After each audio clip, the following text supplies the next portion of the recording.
en diciembre del año pasado, cuando el ex vicepresidente ecuatoriano Jorge Glass entró a hurtadillas, entre gallos y medianoche, a la embajada mexicana. Quería evadir a la justicia de su país, quería burlarse de los tribunales ecuatorianos, porque a fines de diciembre del año pasado se expidió una orden de captura contra él, contra Jorge Glass, que fue vicepresidente de Rafael Correa. Correa, también prófugo de la justicia ecuatoriana, exiliado en Bélgica. Entonces, en diciembre, como Glass sabía que lo iban a devolver a la prisión, pesaban sobre él dos sentencias firmes, una por asociación ilícita, caso de Brecht, 6 años de cárcel, otra cohecho agravado,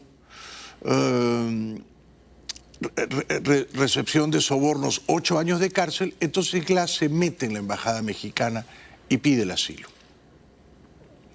Allí comienza el culebrón.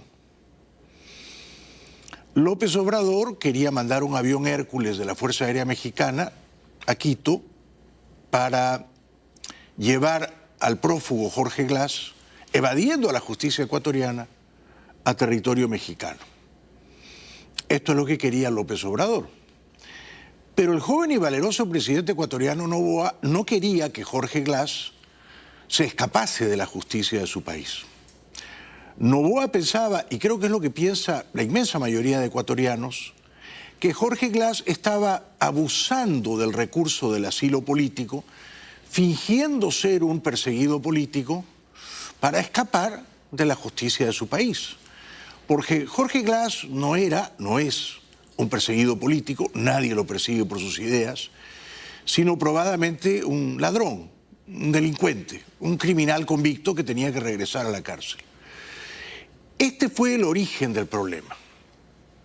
Entonces, cuando ya México le había otorgado injustamente el asilo político a Glass, porque México convierte a su sede diplomática en Quito en un refugio para ladrones y premia a los delincuentes como Glass con un asilo político inmerecido, y cuando López Obrador se disponía a enviar el avión Hércules de la Fuerza Aérea Mexicana para recoger a Glass y sacarlo del Ecuador, Noboa tomó una decisión arriesgada, a no dudarlo, ¿no? Decidió entrar a las bravas, por la fuerza, a la embajada mexicana en Quito y sacar de ahí al ladrón, al criminal, Jorge Glass. Como la embajada mexicana en Quito estaba coludida con un ladrón, era cómplice del criminal, quería proteger al criminal y ayudarlo a que burlase la justicia de su país, Noboa se negó a eso. De modo que, en resumen, se puede decir que Noboa sí transgredió las normas tradicionales del derecho internacional, puesto que se considera que una embajada es una prolongación del territorio de ese país y es por tanto inviolable, pero sí transgredió esa norma antigua del derecho internacional, pero protegió el derecho nacional de los ecuatorianos, protegió el Estado de Derecho del Ecuador, protegió los tribunales, las cortes, el interés general de los ecuatorianos. Por eso, yo sé que casi todo el mundo ha reprobado lo que ha hecho el presidente ecuatoriano Noboa, pero yo creo que él, puesto en una situación moralmente quemante por López Obrador, que no debió darle el asilo político a Glass y debió decirle: señor, usted tiene 2 condenas firmes por corrupción, salga usted de nuestra embajada, usted no es un perseguido político.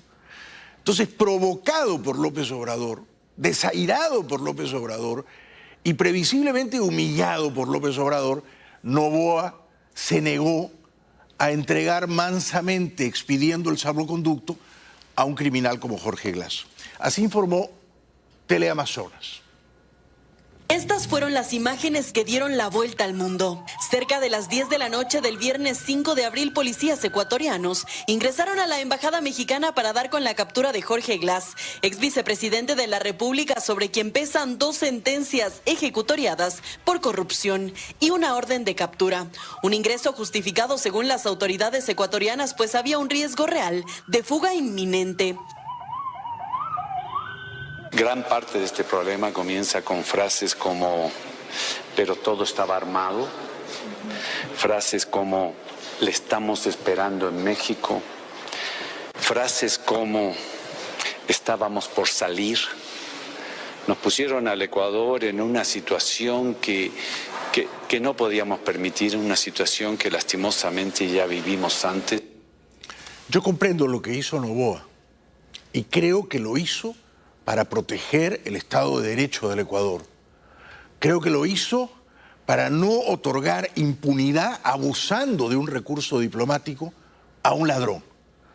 Jorge Glass, solo por el caso de Odebrecht, cuando era vicepresidente del Ecuador, recibió 13.5 millones de dólares de Odebrecht.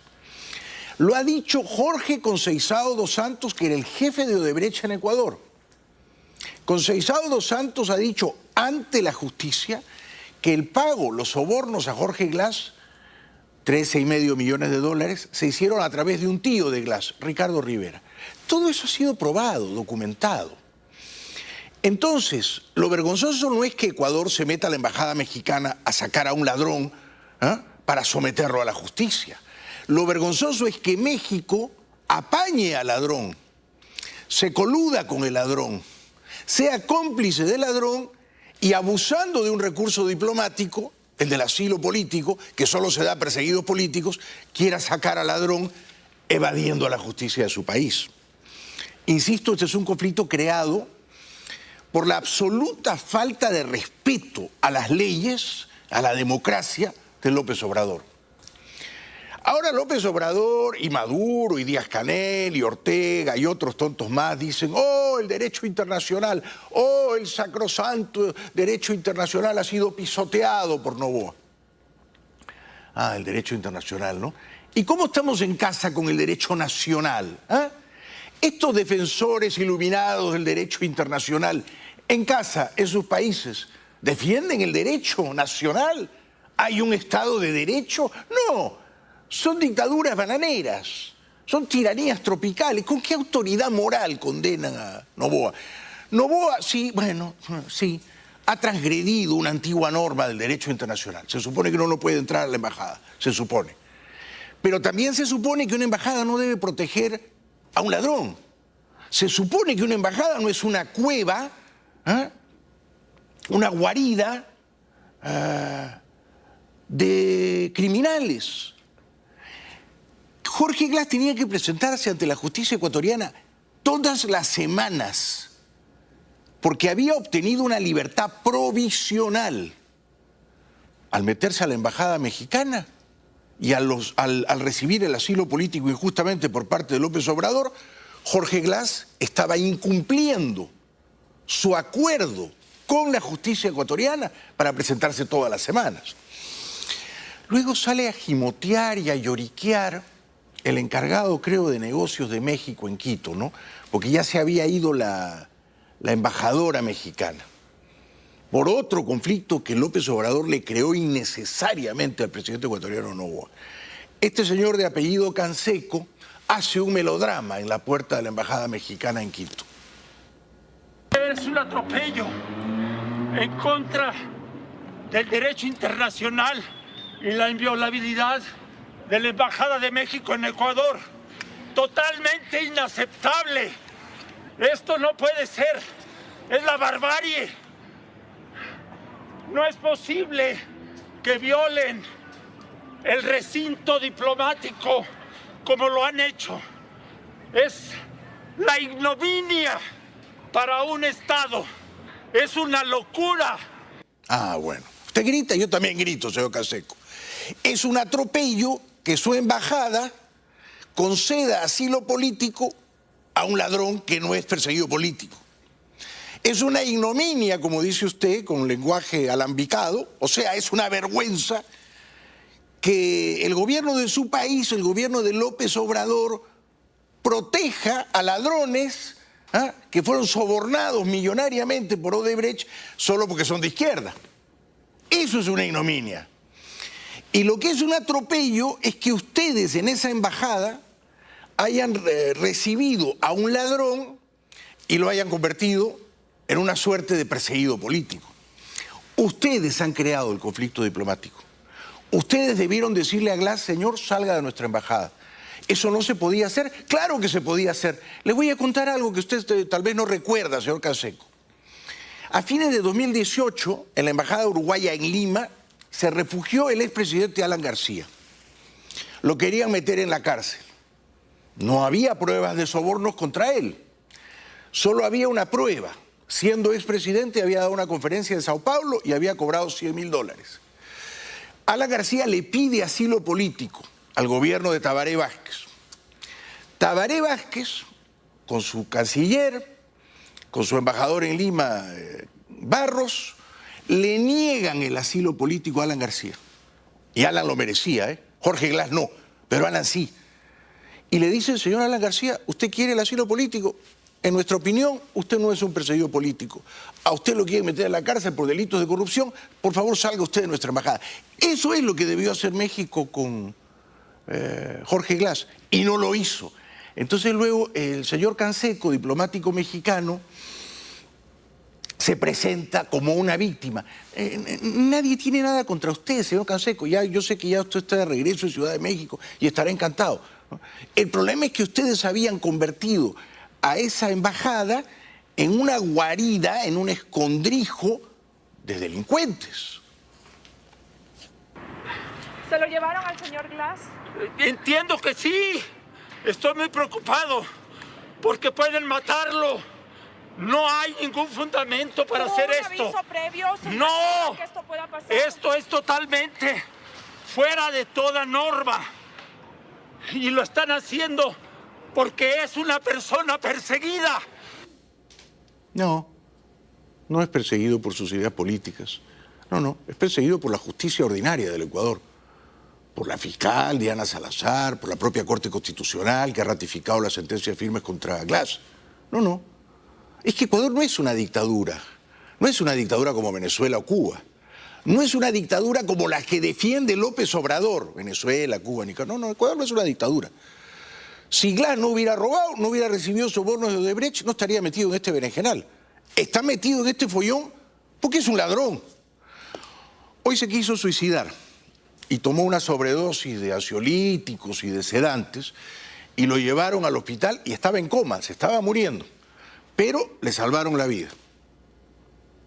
Sin embargo, nada impidió que Glass sea trasladado hacia la unidad de flagrancia, lo que produjo casi de inmediato varias reacciones en México. De hecho, su presidente anunció la suspensión de relaciones diplomáticas entre ambos países esa misma noche. Lo cierto es que a la misma hora en Ecuador las diligencias continuaban al interior de la unidad de flagrancia, las mismas que duraron casi 8 horas, pues a las 7:30 de la mañana del día siguiente, finalmente, Glass salió dentro de este blindado, acompañado de gran contingente de uniformados con destino al aeropuerto Mariscal Sucre, donde sin perder un minuto fue trasladado a la cárcel de máxima seguridad en el país, La Roca. Y nada más llegar a La Roca, se tomó todas las pastillas que podía porque quería interrumpir su vida. Lo llevaron al hospital, NTN 24 dio la primicia, pero ya está de regreso en La Roca, le salvaron la vida. Ex vicepresidente de Ecuador, Jorge Glass, habría intentado quitarse la vida en la cárcel La Roca de la provincia de Guayas, Guayaquil. Según información que circula a través de medios locales, fue trasladado al hospital militar presuntamente por haber ingerido una mezcla de ansiolíticos, antidepresivos y sedantes. También se presume un coma autoinducido por parte del ex vicemandatario. Recordemos que el viernes pasado fue sustraído de la Embajada de México en Quito en una irrupción ilegal que fue encabezada por la policía y el ejército ecuatoriano. Ahí permanecía desde diciembre, primero como refugiado y luego en calidad de asilado político. La abogada de Jorge Glass dijo que ella teme por su vida, por la vida de Glass. A mí lo que me importa es la vida de Jorge. Y creo que Jorge Glass está en grave riesgo, en un riesgo inminente, en manos del Estado. Esto es un secuestro y creo que en cualquier momento lo pueden matar. Vera enfatizó que de todas formas, Glass todavía se beneficia de la condición de asilado. Realmente la única esperanza que nosotros tenemos a nivel de sus derechos humanos es la intervención de la comunidad internacional. El presidente ecuatoriano Noboa explicó que él ordenó que entraran a la embajada mexicana a sacar de ahí, a arrestar a Jorge Glass, porque no quería permitir que la impunidad favoreciera a los corruptos del Ecuador. El gobierno también tiene una utopía, que debe ser una realidad. Y es un Ecuador sin impunidad. Que todo delincuente sentenciado cumpla su pena en la cárcel, cueste lo que cueste. Dijo también que su gobierno trata de preservar la dignidad y la justicia. Es que, a ver, las leyes, los tratados, las convenciones, ¿no?, tienen que servir a una causa, que es la causa de la justicia, una causa noble, la causa noble de la justicia, ¿verdad? Las convenciones y los tratados están para eso, para servir a la justicia, no para burlar a la justicia, no para evadir la justicia, que es lo que la Embajada Mexicana en Quito estaba haciendo con Jorge Blas. Gracias a nuestras Fuerzas Armadas y a la Policía Nacional, no hemos descansado en el combate al crimen y al narcoterrorismo.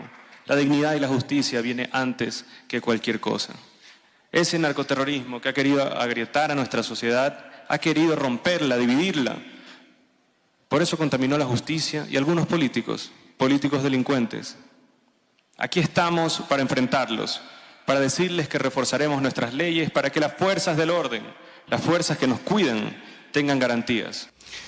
Pero es que además saben ustedes cómo Jorge Glas recuperó la libertad, porque Glas tendría que estar todavía en la cárcel.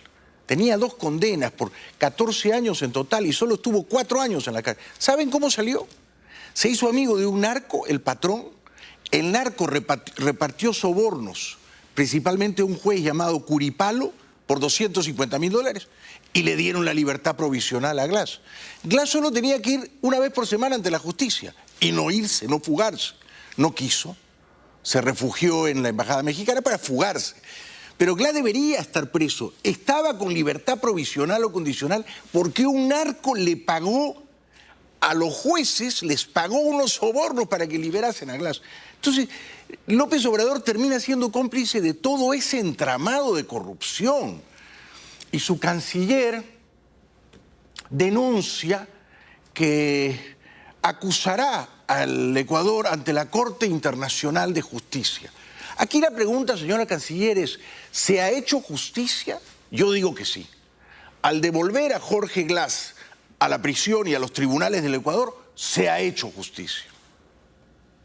Nosotros, a partir de mañana, estamos acudiendo a la Corte Internacional de Justicia, a donde estamos presentando este triste caso. También dice que ni en tiempos de Pinochet una dictadura se atrevía a irrumpir en una embajada. Está usted mal informada. Le voy a contar. Año 1981, embajada ecuatoriana en La Habana. Jaime Roldós es presidente de Ecuador. Entran a la embajada ecuatoriana en La Habana decenas de opositores a Fidel Castro. Va Fidel Castro con su guardia de asalto, con su tropa de élite, entran a la embajada ecuatoriana de La Habana y sacan a todos los opositores. Así es que sí hay precedentes. Claro, no son precedentes que uno pueda aplaudir. Eso ocurrió en el contexto de una dictadura. Esos opositores sí eran perseguidos políticos.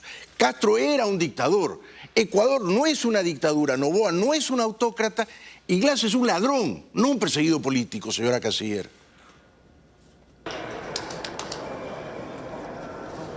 Esto es algo que nunca en la historia de México, yo diría en la historia reciente de América Latina, había sucedido, ni en las peores épocas de las dictaduras, ni el propio dictador Pinochet se atrevió nunca a violar la Embajada de México en Chile.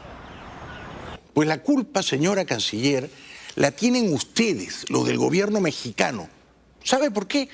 Porque ustedes protegen a los criminales, a los delincuentes, a los golpistas y a los dictadores, siempre que sean de izquierda chavista. ¿Usted cree que yo me olvido que cuando en el Perú Pedro Castillo dio un golpe de Estado, cerró el Congreso y quiso convertirse en un dictador chavista y los militares no lo apoyaron? ¿Usted recuerda a qué embajada se dirigía prontamente Castillo para que ustedes le dieran el asilo político? A la mexicana, porque ya le habían prometido sacarlo del Perú, burlando a la justicia, cuando había dado un golpe de Estado. Entonces, ustedes siguen apoyando al golpista de Pedro Castillo en el Perú. Hasta ahora lo apoyan. y le hubieran dado el asilo político. Cuando dar un golpe de Estado es un crimen grave, ¿no? Ustedes mandaron un Hércules de la Fuerza Aérea Mexicana para rescatar a Evo Morales, le dieron un asilo político a Evo Morales, que había perpetrado un fraude grosero en Bolivia. Entonces, al final, ustedes no están del lado de la justicia, señora canciller. Ustedes están del lado de los golpistas, de los dictadores que hacen fraude, de los ladrones que recibieron sobornos de Odebrecht, solo porque son de izquierda. Ah, sí, cómo no. Entonces, el asilo político, ustedes lo envilecen. Ustedes, como se dice en lenguaje coloquial, lo bastardean. Se lo entregan a cualquiera, al que lo merece y sobre todo al que no merece. Pero si el que no lo merece es nuestro amigote de la izquierda chavista, venga. Porque quien convenció a usted, señora canciller mexicana, de darle ese asilo político injusto a Glass fue su amigote de toda la vida, Rafael Correa, que la llamaba cada 10 minutos por teléfono de Bélgica para decirle tienen que sacar de Ecuador a Jorge Glass, que es inocente, ¿verdad? Estas provocaciones de López Obrador no comienzan en diciembre cuando reciben en la embajada y lo protegen a Jorge Glass, evadiendo a la justicia de ese país. No. Recrudecen o escalan o se agravan la semana pasada. Si ustedes vieron el programa de la semana pasada lo recordarán. López Obrador dijo, y fue una barbaridad que dijera esto, que Noboa era presidente ecuatoriano gracias a que habían matado en la campaña presidencial ecuatoriana a otro candidato opositor de derechas, a quien yo conocí y entrevisté, periodista Fernando Villavicencio. López Obrador tuvo la maldad de sugerir que Noboa tenía algo que ver con el crimen de Villavicencio, que se había beneficiado de ese crimen, que había ganado gracias al crimen, y que si no mataban a Villavicencio, hubiera ganado la candidata que él quería que ganara, la candidata de Correa, de Obrador, de Maduro, la señora Luisa González. Esta, la del cociente de la gaviota, que ahora le pide a Noboa que renuncie. Entonces ya Noboa estaba tensando la cuerda, ¿no? Estaba tensando la cuerda porque veía que López Obrador le decía: ah, qué raro, ¿no? Que mataron a Villavicencio, si no lo mataban tú no ganabas. Ya López Obrador le estaba tirando sangre, la sangre de Villavicencio al presidente ecuatoriano. Una absoluta falta de respeto, ¿no? Entonces, ¿qué hizo Noboa? Noboa ya sabía que querían sacar entre gallos y medianoche del Ecuador a Glass. Noboa ve que López Obrador casi que lo responsabiliza del asesinato que fue perpetrado por narcos. El asesinato de Villavicencio, y entonces Noboa expulsa, le da 72 horas a la embajadora mexicana en Quito. En ese momento, fíjense lo que dijo López Obrador: no vamos a romper relaciones con Ecuador. Nosotros no vamos a romper relaciones ni vamos a hacer lo mismo con el embajador de Ecuador. Vamos a ir a buscar a Raquel Serur. Hoy di instrucciones para que nos ayuden las Fuerzas Armadas, la Fuerza Aérea, y se traiga a nuestra embajadora, a Raquel Serur. ¿Le pidió disculpas a Noboa? No. ¿Debió pedírselas? Claro. Debió decirle: yo no he querido sugerir que Noboa tuvo algo que ver con el crimen de Villavicencio. Yo no he querido afirmar que Noboa se benefició de ese crimen, que si no mataban a Villavicencio ganaba a Luisa González. No se excusó. Dijo: ya va el avión a recoger a Raquel Serur, nuestra embajadora que ha sido expulsada de Ecuador. Pero la crisis diplomática, de nuevo, la estaba provocando López Obrador, que cargaba las tintas contra Noboa. Entonces, vamos, porque le dieron 72 horas para que abandonara Ecuador. Entonces, hoy va a salir un avión a traerla. Se queda una misión en la embajada. Y dijo también, después de haber insultado al presidente ecuatoriano, ¿no? Dijo también que ya tenía listo el avión Hércules para mandarlo a Quito a recoger a Jorge Glass, que él quería sacar a Glass de Ecuador, burlando a la justicia de ese país, para llevarlo como perseguido político a México. ¿No buscaría traer a territorio nacional a Jorge Glas? Sí, sí, porque nos los está pidiendo y nosotros consideramos sagrado el derecho de asilo. ¿Tienen alguna fecha? Depende si el gobierno de Ecuador lo permite. Se están haciendo los trámites. Pero Noboa no lo permitía y no lo iba a permitir y no iba a expedir al salvoconducto. No podía permitir que un ladrón se fugara así. Sin embargo, López Obrador estaba dispuesto a proteger, a apañar al ladrón y a coludirse con él y a ser cómplice de su fuga, dejando a los ecuatorianos en una situación completamente ridícula, humillados por él. Lo que estaban buscando es que nosotros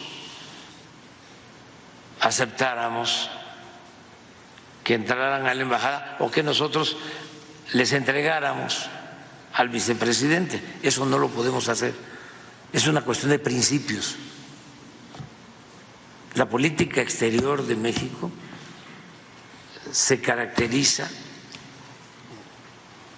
por proteger a perseguidos políticos. Él lo dijo, ¿no? Proteger a perseguidos políticos. ¿Jorge Glas es un perseguido político? No. ¿Lo era cuando estaba en la embajada? No. Y él dice, eso no lo podemos hacer. Perdone, sí lo podían hacer. Lo hizo a fines del año 18 Uruguay con Alan García, que no era vicepresidente, era expresidente, que no había recibido, no estaba demostrado, sobornos de Odebrecht. Y le dijeron, señor, salga a nuestra embajada, no le damos el asilo. México debió decirle a Glas, señor, usted no califica para el asilo, por favor, salga a la embajada. Así que es mentira. No es que no podíamos hacerlo. Es que en opinión de López Obrador, como Glas era un ladrón de izquierda chavista, bueno, vamos a decir que es un perseguido político. Y entonces faltaba más, ¿no? Desde Bélgica, donde vive a cuerpo de rey, el ex dictador ecuatoriano, y digo ex dictador porque ganaba las elecciones con cierto apoyo popular, pero gobernaba como un déspota, dice que su protegido Jorge Glas ha sido secuestrado. ¿Cómo no? Estoy poniendo un ejemplo. Le voy a preguntar sobre algo que ha llamado la atención. Si la inteligencia sabía que se iba a fugar, lo lógico no era dejarlo que se fugara y capturarlo en flagrancia en la fuga.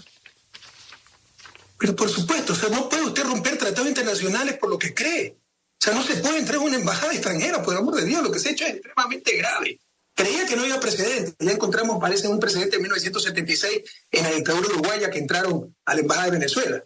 Pero dictadura, pero violar una sede diplomática, secuestrar, porque ese es el término técnico, a un asilado, eso rompe la Convención de Viena en 1961, la Convención de Caracas en 1954, e incluso es casus belli, causa de guerra. Imaginen por un instante si eso se hubiera hecho en la embajada de Estados Unidos. Ya estaríamos invadidos, y con justa razón. Pamplinas, zarandajas. Es decir, mientras este señor, que cuando era déspota del Ecuador, adulaba a los peores dictadores de la región, Fidel Castro y Hugo Chávez, mientras este señor no condene las dictaduras de Venezuela, de Cuba y de Nicaragua, yo creo que no tiene ninguna autoridad moral, ninguna, para hablar de convenciones, de tratados, de derecho internacional. Vamos a hablar de derecho internacional, señor Correa. El derecho internacional permite que gobiernos como el de Caracas o el de La Habana secuestren, torturen, aporreen y maten a opositores. E incluso cuando esos opositores son artistas, son compositores musicales. ¿Usted condena esos crímenes de lesa humanidad? No, calladito se queda, es cómplice. Así que no venga aquí a pontificar de derecho internacional. No nos tome el pelo. Usted es otro cómplice, segundón, ayayero de las dictaduras comunistas de la región. Y luego se convierte, sí, como no, en un preclaro defensor del derecho internacional. Vamos a defender el derecho internacional aquí en América Latina, sí. Y comencemos por las dictaduras que arrasan con toda forma de derecho, con toda forma. Luego a Noboa, al presidente ecuatoriano, que ha ganado en buena lid, que es un buen tipo, le dice que es un niño rico, que no sabe de derecho.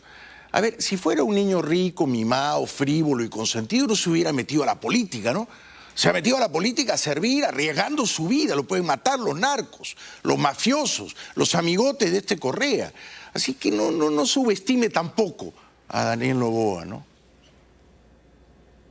¿Qué considera entonces usted que debe hacer la comunidad internacional ante estos hechos que pasaron en la Embajada de México en Ecuador? Qué lástima que siempre se deriven estas cosas las entrevistas con ciertos países y ciertas radios, pero oye, aquí el único culpable que está pasando se llama Daniel Noboa, un niño rico que no entiende de derecho internacional, de principios, que cree que manejar un país, manejar su hacienda bananera. Entonces, ¿de qué estamos hablando? Además, yo nunca he pedido sanciones económicas para mi país. He dicho que hay que hacer acciones más severas, las acciones jurídicas, políticas, por ejemplo, separando ese acto, ¿no? Retirar los embajadores, toda la región. Y se trata de todo eso, pero tratan de tergiversar las cosas para desviar el foco de atención. A ver, señor Correa, usted también es otro que habla mucho, que habla caudalosamente, siempre de ese tono plañidero, quejumbroso, ¿no? Pero no, el culpable no es Noboa de este incidente. El primer culpable es quien fue su vicepresidente, Jorge Glass, ladrón probado, ¿ah?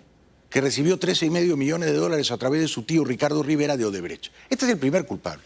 Y el segundo es López Obrador, por darle el asilo político a un ladrón que no es perseguido político. Estos son los culpables, señor. Luego dice Correa que teme por la vida de Jorge Glass. ¿Cuáles son las acciones entonces que debe tomar la comunidad internacional para evitar este precedente que usted dice que se podría crear? No puede dejarse ese precedente. Además, Jorge Glass sigue secuestrado, porque ese es el término técnico. Su vida está en peligro. Responsabilizamos a Daniel Noboa y su gobierno de la integridad física y emocional de Jorge Glass. Está incomunicado, está en una cárcel de alta seguridad. O sea, ya es tortura. No lo puede ver su hijo, no lo puede ver su abogado, no lo puede ver nadie. Entonces entendamos que sí, una persona secuestrada, no solo fue la incursión en la embajada mexicana, la agresión al personal diplomático mexicano, sino que sí una persona secuestrada.